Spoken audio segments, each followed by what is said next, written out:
Doors, I'm a fool for your love.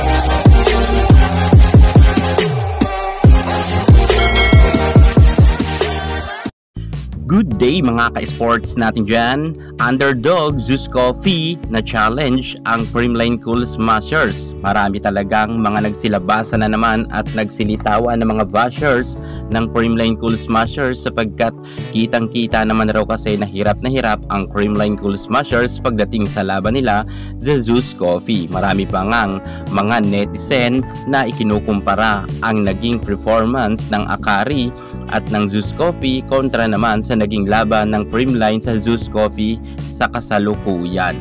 Tila ba di umano'y pinagkukumpara nila dahil nga raw ay hirap na hirap ang nasabi nating Creamline Cool Smashers. Bakit nangyari ito? Ang mahinang kupunan na Zeus Coffee ay nahirapan ang Creamline. Well, ganito kasi ang nangyari dyan mga ka-sports.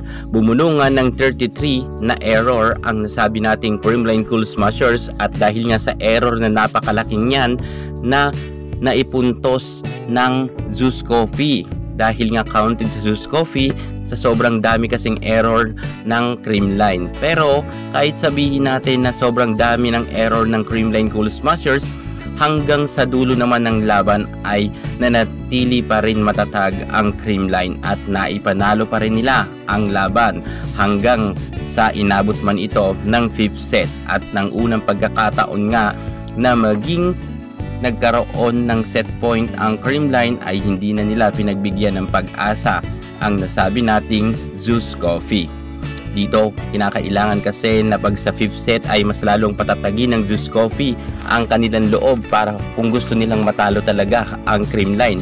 Okay na sana sa simula hanggang sa 4th set dahil lumalaban ng Zeus Coffee, pero sa duluhan na laban ay dito naman nagkaroon ng error ang Zeus Coffee kung kaya napataob nga sila ng Creamline. Kaya't lumakas ang Zeus Coffee dahil sa error nga yan ng Creamline at saka nabigyan nila ng kumpiyansa ang Zeus.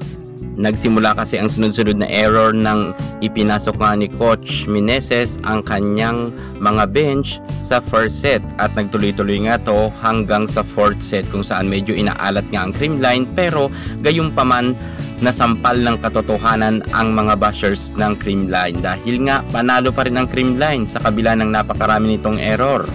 At dahil nga panalo na naman ng Creamline, nagsilabasan na naman dito ang mga kritiko ng Creamline kung saan wala nga silang maibato sa Creamline kundi ang inabot lang sa 5th set at hirap na hirap daw ang Creamline sa Zeus Coffee. Pero panalo naman, mas nakakahiya yung team nilang hinahangaan na puro na laman error at puro patalo. Congratulations Creamline!